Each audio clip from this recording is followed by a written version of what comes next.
in case I fall off my chair. And I'm wondering how I'll get down the stairs. Clowns to the left of me, jokers to the right. Here I am, stuck in the middle with you. Yes, I'm stuck in the middle with you. What's up, Degenerate Nation? Welcome to Stuck with Collin, episode 13. I'm stuck in with me, as always, is Collin Wilson. He's stuck with me. I'm stuck with him. We're all still stuck inside, although some of us are starting to get outside, but you're still stuck with us. What's going on, Collin? How's your day going? Pretty. Day's going great. We got hail the size of golf balls, even a baseball hail sighting here in Oklahoma. Shows you the power, the weather here in the Midwest. If you live in the Midwest, you can go from 90 degrees to 35 degrees. You can have hail, you can have tornadoes, you could have a beautiful day, you could have a terrible day. Having one of those kinds of days here in the great Midwest. Baseball size hail? Yeah. Bigger than golf ball size hail just came through, and there was a picture of a baseball one on my Twitter timeline. So interesting. All right. So today what we're going to do is we're just going to bounce around here and bring in, just like we did last show, a number of people from Action Network to talk about some of the sports when they're going to come back, ones that we didn't cover last episode. So if you missed that, make sure you check it out. We're also going to talk with Matthew Freedman a little bit about the NFL draft. So let me go ahead and just invite some people here. We'll see who we get. Well, so it looks like we have a taker already. Mr. Michael Leboff has decided to join us. He was supposed to join us last call, but failed to do so, which was consistent with the messaging we've been getting from the NHL. Collin was like, look, I haven't heard anything from the NHL and what's going to happen. And then I spoke with you and you said, look, they're not coming back. And then before this call, there's this tweet that comes out from a guy you've never heard of, I've never heard of, apparently associated with the Florida Panthers, that says NHL is considering coming back in July, playing some at a neutral location. So number one, why were you so convinced they're not going to play this year? Does this tweet change anything? And what are your updated thoughts? It definitely doesn't change anything. I've never heard of that guy, and a couple hockey people have said that the tweet was just, way too speculative. It's just, I think the NHL, there are a couple big hurdles, right? Like the players want to get paid.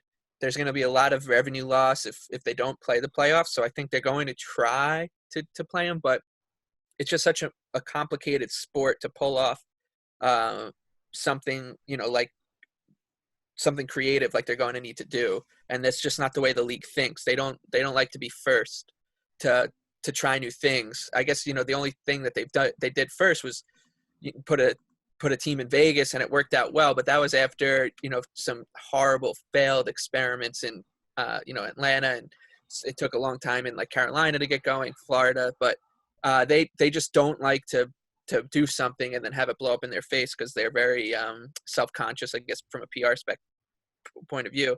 And I think that they know because of that, they don't really think kind of the way like Adam Silver type thinks. And so that, and then the fact that the teams are big entities. An NBA team is what, 12 players, 3 coaches, and, a couple, I guess, like trainers, whatever. It's like probably 20 people if a team, and then another team. And then, so the NHL, that's for the NHL, it's looking at 20 players that are dressed. And they're going to need to probably have 10 or scratched players on call because of just the pandemic, plus all the support staff. You're looking at like probably 40 just personnel for each team, and to have then their families all need to like sign off, and it'll be a mess, and they're just not the type of league that can sort through that kind of stuff. So one thing I haven't heard about the NHL, but I am hearing about MLB and NBA is that they want to go to a neutral site, right? Quarantine all the players, get them into a team hotel, into one site, and then, kind of be able to spot check them day to day with their temperature and their situation. Would there be a neutral site for the NHL? They spoke about, so like North Dakota and New Hampshire were discussed, but they both kind of been poo-pooed. You think about like, because they could use the college campuses there. You know, University of North Dakota's a big hockey school, but I just don't think that kind of that won't satisfy anybody really, except what it'll give you a champion maybe in a tournament, but it won't satisfy the fans because look, playoff hockey is what NHL fans are all about. They want to be there, they want to feel the atmosphere, and I just don't think playing in in North Dakota or at the University of Michigan Tech or University whatever will satisfy anybody. People who want hockey to be played won't be happy because it will be kind of a weird product, and people who don't want it to be played will be pissed because they tried something and it likely will fail. Yeah, that's my thought also originally was, look, this is the time for NHL to capitalize, right? Like, obviously you want to make sure everything's safe, but there is a component of, look, the NHL is always looking for ways to get more popular in the U.S., and playoff hockey is just such an outstanding product that when everyone is yearning for something, that if you were to show them playoff hockey, where all these people that are usually watching the NBA playoffs, you might be able to build more popularity. But then I came to the same conclusion you did, that it's just not going to be the same. Yeah. And it actually could end up hurting them because people are going to be like, this is what the product usually is. So having said that, what's your final, if you had a bet on it right now, what do you think ends up happening? I would bet that they don't play and they postpone the next season to like start in November, because I think they're going to try they're going to put off the appearance that they're trying to exhaust every option, which will take us into July. And I'd guess that sometime in mid-July they'll probably say, the season's over, we won't have a Stanley Cup champion, and then they'll probably start the next season a little later to try to ensure that that season can be they can play all 82 games in playoffs. And there are some scheduling quirks that are built into the NHL schedule that helps them be able to postpone their season. They have they have a bye week built in, and they have the All-Star break. So if they just get rid of both of those, they can basically start early November, mid-November, and not have to worry about losing any games for 2021. But that'd be my best guess. But I would if for me to have to bet on will there be another NHL game played in this season, I would need 150 to 1 odds. Fair enough. That's big. scary. It's big. What's up, dudes? PJ? We'll end it there, Leboff, and if you want to stay on, you can. But PJ, we're gonna hold you off because we have to bring on. You guys should be getting used to this. We're gonna push NHL and NASCAR off for NFL. Freedman is on, and he has another call soon. And NFL, especially with the draft on the horizon, does get priority here. So first, let me just introduce our NFL draft guru. If you haven't checked out his mock draft, make sure you do that. It is insane. There's no shortage of action anywhere. So what's going on, Freedman? Not much, just updating the mock, and I'm paralyzed a little bit. There, so many reports, a lot of smoke screens about what's happening. It's kind of hard to figure out what to do. And I'll be honest, if I hadn't gotten so much action down earlier in the process, I probably wouldn't be betting it now. But the chips are down. We just have to see where everything goes. Let me ask you. Go ahead, Collin. I want to start off with a technical question, because it seems like the one thing outside of the gambling portion of all this, what happens if you go over your time expired because of a technical glitch? Are they going to skip you and come back? Or Ravens, 2003. Yeah, I mean, what are they going to do? It's going to be like a fantasy draft, literally, where like Roger Goodell, the commissioner is going to go up and he's going to be like, we're going to need to pause the draft, So seriously, there are going to be times where something technological is going to happen. And the NFL has already said they're going to work with teams if they're dealing with technological issues, or if there's some sort of trade that they're in the middle of negotiating and they need more time. They've already said they're going to work with teams as much as they can. So I expect that there will be multiple times when the draft is literally paused because of issues behind the scenes. Yeah, I was actually thinking about finding a no on Burrow to go number 1 overall, if that wasn't the case. And just a flyer on 80 to 1 that that the Bengals can't log in and make their pick. But back in 2003, that actually happened in the draft. The Ravens and Vikings were trying to work out a trade. The Ravens wanted to get Leftwich. The Vikings ran out of time, and then the Jags came up and got Leftwich. The Panthers then came up and got Jordan Gross, and then the Vikings finally made their pick. So I don't think we'll see that because I know they're planning for some issues. But I think there's going to be a lot of drama after the first two picks. I think the consensus is Burrow and then Chase Young, which I think you would still agree with. Now there's a lot of talk about, all right, who's going to go 3? You have all this Justin Herbert news. You have Okudah. Is he potentially dropping now? How do you think the top 10 plays out? I know there's just a lot of unknown now based on recent reports, but how do you see it as of now, the top 10 playing out? And then we'll get into a couple questions that, Collin, you or I might have about our personal draft bets. I still think Okudah goes number 3 overall. I have a personal index that I've created of, some of the top mock drafters from the past 2 or 3 years, and overwhelmingly they are still going with Okudah. The thing is, if there were just 2 guys that I had to follow, it would be Silva and Scott Smith, and both of them are going with Derek Brown, number 3 overall to the Lions, which is a little bit terrifying. But literally everyone else in the industry is going with Okudah, and there has been some smoke about the Lions being interested in Derek Brown. They do have the need on the interior of their defensive line. They are the type of organization that would make kind of the stupid mistake of taking a run stuffer at number 3 overall. So, I mean, you could see how it happens, but I still think in the end it probably is Okudah. Yep, I would agree with you, Collin. Yeah, I just think that there's 2 teams specifically in the top 10 that are dying for defense, especially, besides Detroit, looking at Okudah and looking at Derek Brown. Isiah Simmons is on the board, but the Raiders specifically know if they're going to compete with Patrick Mahomes, they've got to go secondary. And if Okudah gets passed up, like at number 3, that really, I could see them being active players and wanting to get multiple corners or safeties. And I don't even know what should we do? I think the question is, what should we do with Isiah Simmons? Because he's so versatile to play 7 different positions on a defense, and one team is going to fall in love with him. And do you think at maybe 10-1, 11-1 odds, him going at number 3 is a possibility?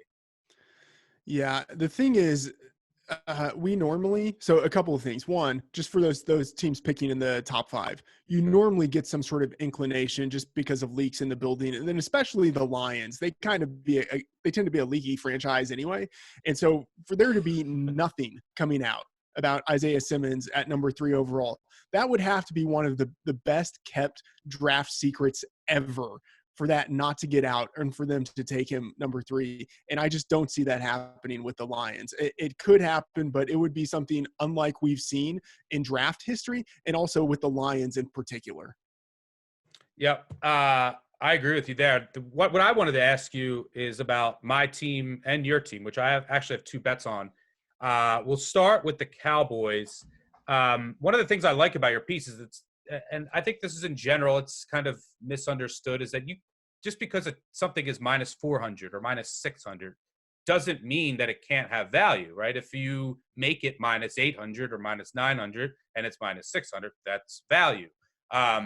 So with the Cowboys, I think I took a minus 280, minus 300 on them taking a defender in the first round. I think I made that closer to minus 500, which I think you did as well. I just can't see any scenario where they take an offensive player. I know you're a Cowboys fan. On the flip side, I think I disagreed with your mock draft because the Ravens, look, I took them plus money to take an offensive player. I could see it going either way. Generally speaking, they're going to look towards the future. They're going to take the best player on their draft board. But DeCosta's come out and said, I want to make our offense unguardable. A lot of speed, a lot of receivers in this draft. So I think I can see them going receiver. They also lost Yanda. I could see them going interior offensive lineman. So while they do have some needs on the defense, I'll take the plus money on Ravens offense, and I'll lay it with Dallas going defense. I can't see them under any scenario going on offense. What do you think about those 2 statements? Yeah. Cesar Ruiz, center from Michigan, is kind of a guy who plays into both of those scenarios. If they do go with an offensive player, I think it will probably be Cesar Ruiz, which I kind of hate to say, but, Travis Frederick, their longtime center, retired. They really pride themselves on having a strong offensive line, and that is the one spot on offense where I really could see them thinking, all right, let's just get our next center, someone to shore up that offensive line. and let's go. Would that be a reach at where they're at with Ruiz? I think it would be a reach, but Ruiz really is the clear number one center and clear number one interior offensive lineman in this class. So the Cowboys have done it before, where they've taken an interior offensive lineman higher than you think they should or would. So you could see it happening here, but I still think they're going to go defense. They obviously lost Byron Jones. They need another edge rusher. So I think those are the two areas where they would look on defense. And for the Ravens, as you mentioned, they lost Marshall Yanda, and Ruiz could be there at number 28. And, he has that center guard flexibility. I think he could be a really good pick there for number 28. And I could also see them going wide receiver. You've seen that in a few mocks, and they certainly have the need at the position. But this is a class that is so deep at wide receiver that they can probably get a guy who has day one caliber potential in the second round. And so just in terms of how I think they will approach it, they can probably get a really good defensive player at the end of day one. And I don't think they would be able to get that same type of player in the second round. So just in terms of addressing their needs from a value basis, I think they would be more likely to go defense on day one, but it really might be a toss-up. Yeah, they could. You also could see both these teams trade back. The Ravens have done that quite a bit. The Ravens have actually taken more offensive players since 2015 in the first round than any other franchise in the NFL. If the Cowboys do trade back, I will be worried that they are targeting an interior alignment. Before we let you go, I know you got another call. Colin, do you want to throw one last thing in? I just want to see what if any team has tipped their hand on Tua Tagovailoa, because I understand he's the most accurate passer in the draft, but Mississippi State defenders were catching him in the pocket. His rollout ability got worse and worse as the years went by at Alabama. So do we know if a team has tipped their hand on what they want to do with him? No, honestly, we really don't know. We've gotten a lot of conflicting messages back and forth from the Dolphins, also from the Chargers. We honestly don't know about the Jacksonville Jaguars. It's hard to imagine Tua falling to them at number 9 and then them being like, no, you know what? We really like Gardner Minshew. We're going to go with a sixth rounder in his second year and avoid the guy that everyone thought would be the number 1 pick. But that might happen. You could see the Las Vegas Raiders at number 12.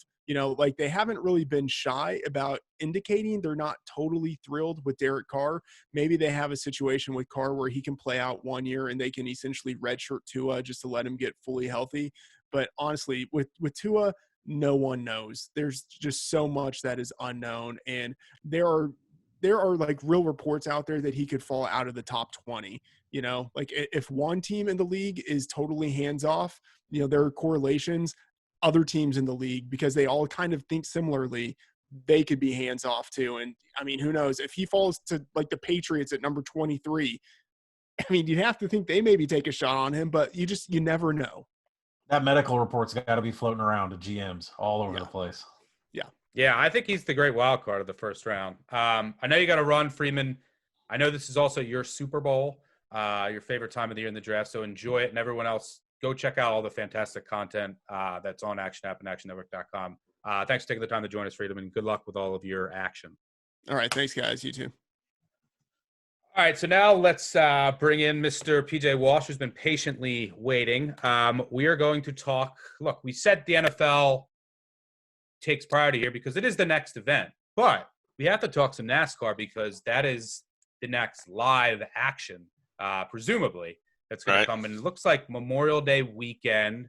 So I want to get your thoughts on that, where we stand with the first race coming back. And then also I want to get your thoughts on just your general perception and opinion on how e-racing has gone and where you think it's going to progress once we actually get live racing back. So let's start with, when are we getting NASCAR back? Well, first off, you guys buying this Dolphins to 3 talk that's been on Twitter while you're talking to Freedman? I was hoping he'd stick around with that great background, but that could be I a haven't nice. seen it. Nice That's what they're saying? Yeah, they're saying Lombardi's saying, and they want to go get a tackle. They want to jump the Giants. I find that interesting. Wow. Yeah, NASCAR back Memorial Weekend is the rumor. There's a lot of hot rumors, and now they're saying they may even come back sooner. Darlington the week before that, which is, I believe, the 16th or 17th. There's a lot of hurdles in terms of the teams can't even go to the shops right now. So it would take a few weeks to get the cars ready, get the planning, get all the health regulations set. So I think it's really based on whether Roy Cooper, the governor of North Carolina, and the South Carolina government can get all the ducks in a row in terms of getting the people there, getting the safety regulations, getting the teams back in the shop, which is the huge wild card at this point. So I think one of the questions that we have, a big part of college football is these group of 5 teams, they need the ticket revenue. I mean, it's a vital part of bringing in money into the programs. Does NASCAR need the ticket revenue as bad as some of the other sports? They'd like it. They don't need it. So a lot of what's pushing this, from what I'm hearing, is the small teams, not the Hendrick Motorsports, which is Jimmy Johnson, Chase Elliott, Penske, which is Keselowski and Logano, Joe Gibbs, as you guys are football guys know Joe Gibbs. They don't necessarily need the money, but some of the smaller teams may go under because they get a share of the TV money. The gate goes to the tracks and the promoters and things like that. And I don't know if you guys have been to a race before. You can bring your own beer in as a fan. So they don't even have beer sales, which is probably, a lot of this. I don't know how much of college football sales are made up of that, but in the NFL, it's huge.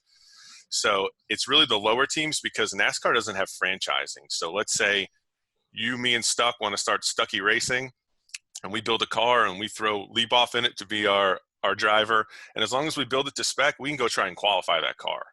So we may not have that many funds. We may just have enough money to build that car and go to the racetrack. Where the 4 of us want to start an NFL team or an NBA team, we actually have to bid on a team, whether an expansion team or buy an existing team. So the revenue shares aren't like the franchise professional sports. It's way more free market, which isn't that surprising in the South, right? So it's really the smaller teams and a lot of the personnel in NASCAR. There's really a need. They need to get racing for the TV revenue and the sponsorship revenue because a lot of the teams need the sponsors, need the logos on the cars, on national TV to then get paid, and that's the whole cycle. So that's the Ricky Bobby, right? Exactly right. So no, that's a good question. So it's completely different from the stick and ball sports, even college athletics in really in that realm of what they're trying to do. I know Rob mentioned from an NBA standpoint that for the TV contracts that they had to fulfill a certain number of dates, like to get that TV revenue money. Is there anything in NASCAR that's like, if you don't fulfill this number, NBC won't be able to pay your contract? Is there anything like that being talked about? Not that I've heard of. The one bit I've heard is that it was surprising me today as well, is that they've talked to the networks, and the networks, because they have nothing else going on, are all about just getting them back.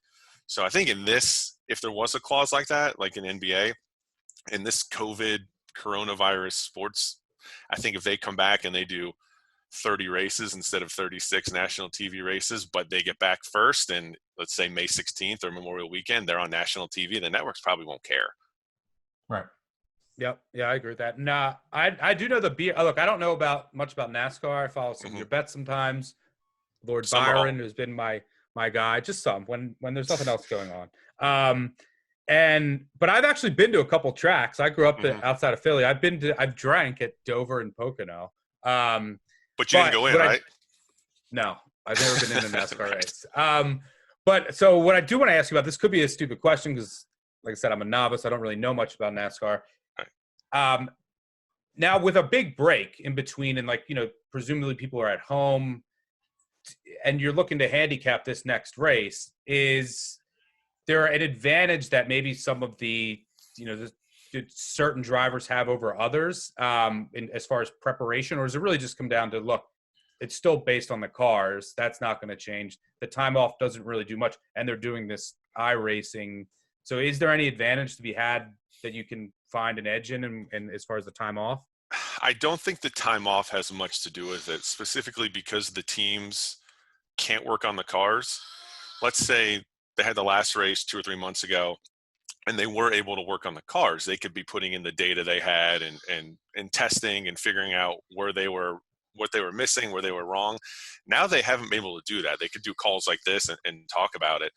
And a lot of what's being reported on this new schedule is they want to get the cars and the teams and the drivers to the racetrack and gone. They don't want to be hanging around there. They don't want people close to each other. They want to be social distancing. So what's being floated and rumored, and there's no confirmation on it yet, is one-day shows. So right now, let's say a regular race weekend, they'll show up Friday at the racetrack, they'll practice, they'll qualify, they'll have qualifying or practice on Saturday, work on the car. So they really get a 48-hour show. Now they're talking about getting there Sunday morning, qualifying maybe, and just leaving. So there'll be no practice, maybe no qualifying. They're kicking around, setting the field by points or coming up with some new way to set the lineup.